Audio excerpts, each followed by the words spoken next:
Bismillahirrahmanirrahim. Alhamdulillah wassallallahu ala sayyidina Muhammad wa ba'd. Silakan Bang Hadir, pertanyaan-pertanyaan yang selanjutnya. Apakah hukum memotong kuku atau mencukur pada hari Rabu? Adakah ada hari-hari yang diharamkan kita untuk perkara itu?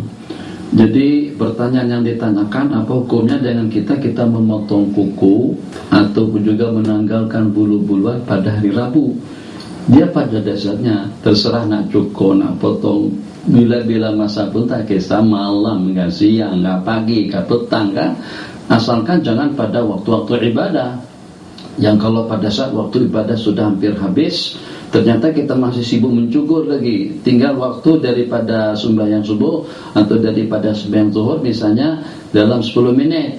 10 menit itu kalau kita berwudu, kalau kita berpakaian terus kita melaksanakan sembahyang itu belum tentu cukup. Ternyata kita sibukkan waktu untuk motong kuku, jelas itu tidak boleh. Sementara kalau seandainya dengan kita bukan pada waktu tugas untuk kita melaksanakan kewajiban, tidak ada perbedaan antara hari dengan hari, antara malam dengan malam, kapan-kapan pun tidak ada larangan, kalaulah ada kecuali dalam beberapa keadaan tertentu, misalnya seperti pada waktu udzur. Nabi kita bersabda, semua bagian anggota tubuh kita itu nanti akan kembali pada hari kiamat, dan semuanya akan kembali dengan pancaran nur dan cahaya, kecuali bagian-bagian anggota seumpama kuku dan bulu-buluan yang tertanggalkan dalam keadaan junub atau juga dalam keadaan berhadas besar. Makanya itu ulama mengatakan makruh hukumnya atau haram dengan seseorang memotong kuku atau menanggalkan bulu-buluan semasa udzur. Bahkan kalau saya tertanggalkan pun itu nanti disimpan dan pada waktu mandi kita basuh dengan dan untuk membersihkan hukum janabah yang ada pada bulu-buluan tersebut. Kembali kepada pertanyaan yang ditanyakan. Jadi secara dasarnya kapan-kapan pun boleh, tapi ada panduan yang patut untuk kita raih dan juga untuk kita amalkan, seperti pada hari Kamis dan Jumat. Afdalnya untuk memotong kuku dan juga untuk menanggalkan bulu ketiak dan bulu-bulu di sekitar kemaluan itu adalah pada hari Kamis. Persiapan untuk kita tampil di hadapan Allah pada hari Jumat dengan keadaan yang lebih bersih, dengan keadaan yang lebih sempurna. Jadi kalau tak pada hari Kamis pun pada hari Jumatnya.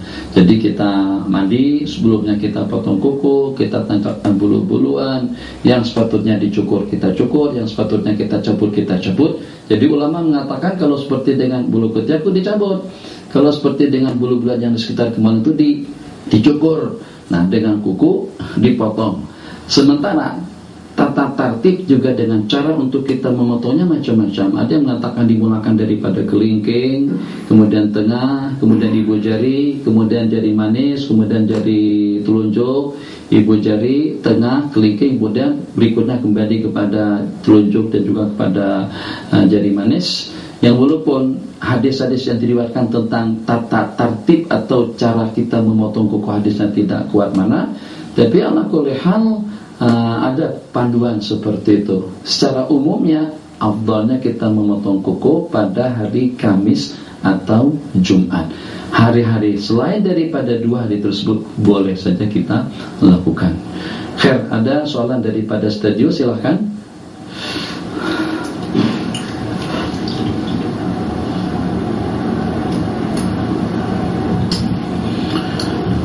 Fadilatul Syekh, berkenaan dengan jemputan untuk ustaz-ustaz yang mengajar di surau ataupun masjid, apakah pandangan Tuan Syekh dalam perkara itu? Ini mungkin ada hubung kaitnya dengan pembicaraan yang kita bicarakan tadi. Jadi kan masjidnya itu di mana? Jelas masjidnya bukan di Indonesia, masjidnya bukan di Bogor. Nah, jadi saya bukannya setakat datang saja, tapi justru melangkah laut sehingga sampai kemari. Tadi dikatakan ilmu itu kita datangi, bukan ilmunya yang datang.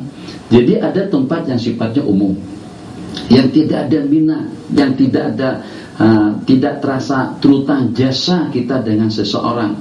Yang kita maksudkan tadi itu kalau pada waktu dengan kita datang ke rumah seorang koprat misalnya, atau ke rumah seorang menteri, di mana dengan tempat tadi itu bukan tempat untuk majelis ilmu, bukan tempat untuk pengajian.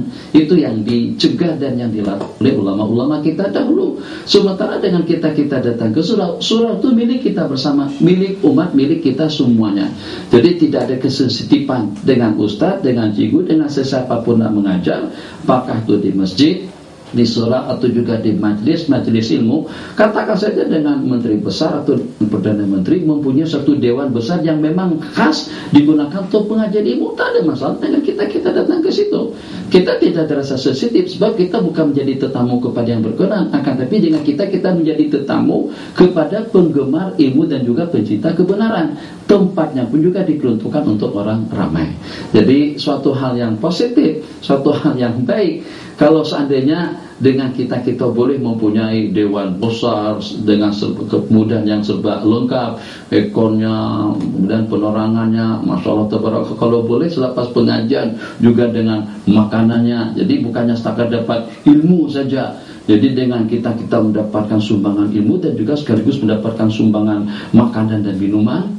Dan sekaligus juga pada waktu balik masing-masing dapat 50 ringgit. Wah, itu hebat betul, masya Allah tabarakallah kalau ada pengajian seperti itu. Dan ini memang berlaku. Jadi sedikit ya kita ambil peluang, karena tajuk kita pun, topik kita adalah cinta ilmu.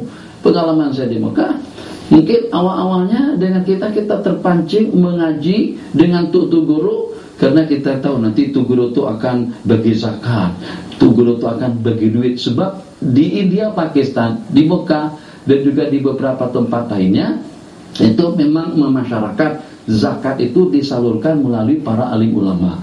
Alim ulama salurkan kepada orang-orang yang berhak untuk menerima, secara khususnya kepada penuntut-penuntut ilmu.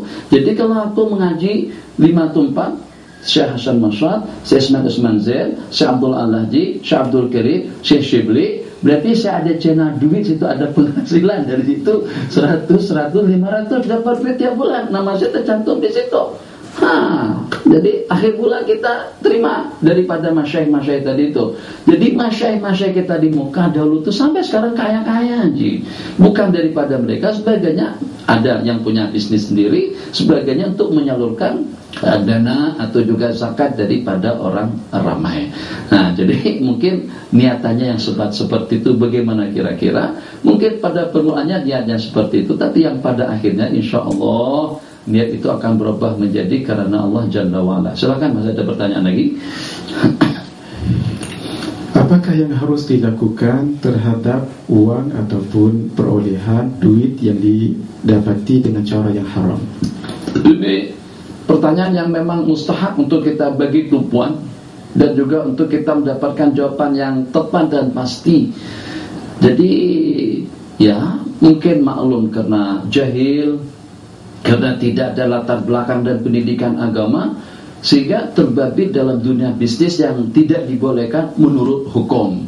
Daripada perjudian, daripada minuman, daripada pelacuran, juga daripada pelakonan. Kan pelakon tuh kalau kita nato secara pasti dia penipu. Penipu macam mana? Dia memperagakan dirinya sebagai seorang alim, dia memperagakan dirinya sebagai seorang penjahat. Apakah memang betul-betul dia jahat?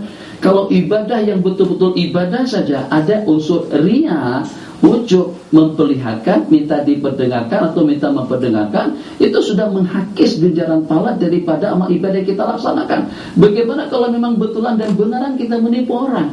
Nah, makanya itu orang banyak yang tidak mau jadi pelakon, yang walaupun gaji dan tunjangan cukup menunjang dan juga cukup menggiurkan. Oh, sekali pelakon, tuh ada salah satu di Indonesia namanya Tokol. Pak Tokol ini kalau sekali tampil 35 juta. Satu episode 35 juta uang ringgit Malaysia, kira-kira dalam 12.000 RM dalam satu episode saja. Yang kembali pada betul lihat, mungkin ada yang pernah nonton di TV berapa, nah saya tak pasti. Nah, jadi saat ketika dengan kita berlakon, ada yang kita lakukan itu suatu hal yang positif, ada juga yang negatif. Siapa kira-kira yang tegama mau menjadi pelakon sebagai seorang penjahat? Kalau saya Allah takdirkan dia menjadi jahat, bagaimana? Kalau seandainya dengan lakonan jatah itu yang jadi tontonan daripada orang ramai dan kekal abadi dalam sekian tahun atau ribu tahun berikutnya, bagaimana? Apalagi dalam dunia yang serba canggih sekarang ini, sekali berlakon benda-benda yang tidak elok, kesannya ya Allah subur hidup sampai kepada hari kiamat ada dalam internet. Nah, seperti itu tentang pelakon. Jadi daripada usaha-usaha yang remang-remang atau yang tidak pasti atau yang subhat atau secara haram seperti itu, duit dah terkumpul banyak, pada akhirnya mungkin minta maaf, muka ada kedodoran, ada keriput, dan juga dengan mukhrij bahasa Arab atau kami sebut dengan sutradara atau juga dengan apa yang kita sebut dengan bahasa sini pengarah film, itu sudah tak nakkan lagi. Akhirnya karena sudah tidak terpakai, sudah tidak dimanfaatkan lagi, mau tobat kembali kepada Allah. Astagfirullahaladzim, pergi ke Makkah, nangis-nangis di hadapan Rasulullah Sallallahu Alaihi Wasallam. Nanti kita kata kembalikan dulu uang haram itu semuanya, baru tobat minta keampunan kepada Allah. Sebab kenapa? Sebab duit tadi itu kita curi daripada jalur yang diharamkan. Seronok banget, enak banget. Setelah jadi pencuri yang profesional, terkumpul duit banyak, pada akhir hayat astagfirullahaladzim, atubillah, terus pergi haji, tapi duit yang terkumpul sekian bilion tadi itu tetap saja kekal dan abadi. Nah, tak macam tu caranya bertobat daripada duit haram. Kalau seandainya dapat penghasilan yang semacam tu, bertobat artinya menyesal, meninggalkan, dan tidak akan mengulang kembali. Duit-duit yang kita peroleh daripada sumber yang haram akan kita kembalikan kepada pemiliknya. Kalau tidak ada pemiliknya, akan kita serahkan kepada Baitul Mal. Kalau tidak ada Baitul Mal, duit akan kita gunakan untuk maslahat umum atau juga maslahat orang ramai. Sementara tobat, tapi tetap saja dengan penghasilan yang tidak dibolehkan tadi itu kita manfaatkan untuk kepentingan kita. Tuh kalau bahasa sana namanya tobat nasi. Tobat nasi bukan tobat nasuha, tobat nasi. Lepas lapar nanti makan nasi lagi, nanti makan nasi nanti akan ulang balik. Itu bukan tobatan nasuha. Jadi seperti itulah lebih kurangnya dengan permasalahan yang telah ditanyakan tadi. Kalau nak bersih daripada segala kesalahan, hasil yang kita peroleh tadi itu mau tidak mau akan kita serahkan kepada pemiliknya. Kita simpulkan pertemuan kita pada sore hari ini tentang topik pembicaraan yang kita bicarakan, ilmu dan pengorbanan.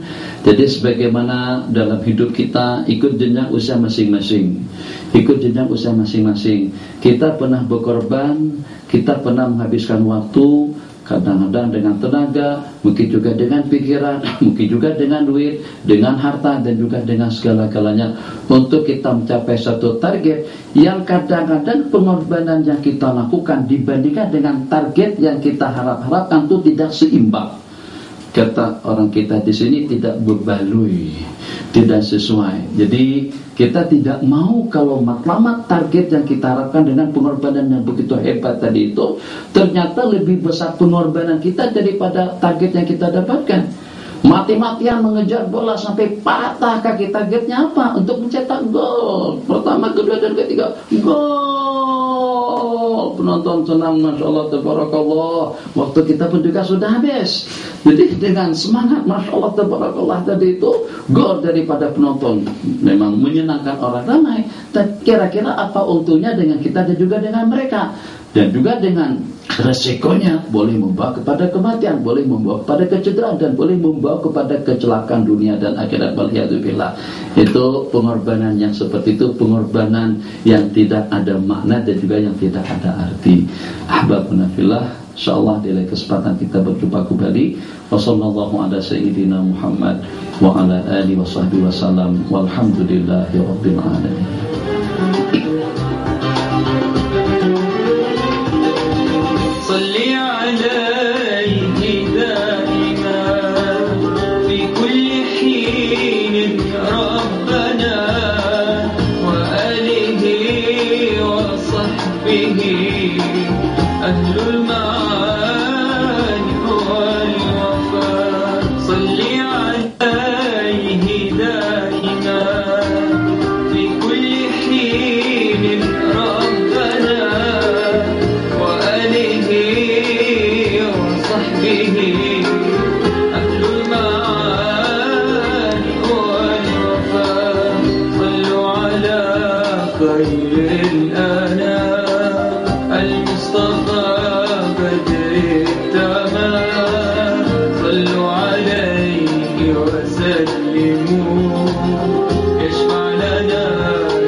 يشفع لنا يوم الزحام